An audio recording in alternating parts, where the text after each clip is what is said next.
The dumbbell fly is an exercise that you can do at home to sculpt a fantastic looking chest. Here's how we set it up on the bench. Lie on your back on a bench or a step. Make sure that your head and neck are supported. Position 2 dumbbells directly over the chest and maintain a slight bend in the elbows.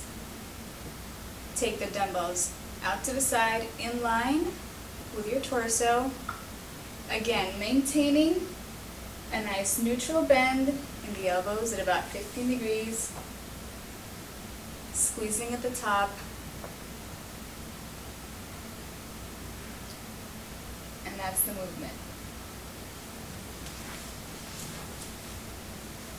The same thing can be performed with bands. Set up the band so that the handles are in line with the chest. Step away from the band so that you create some tension. And again, maintaining a nice neutral bend in the elbows at 15 degrees, and bring the handles together directly over the line of the chest.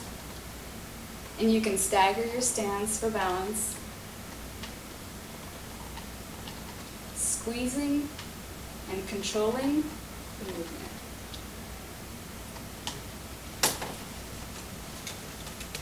And that's it.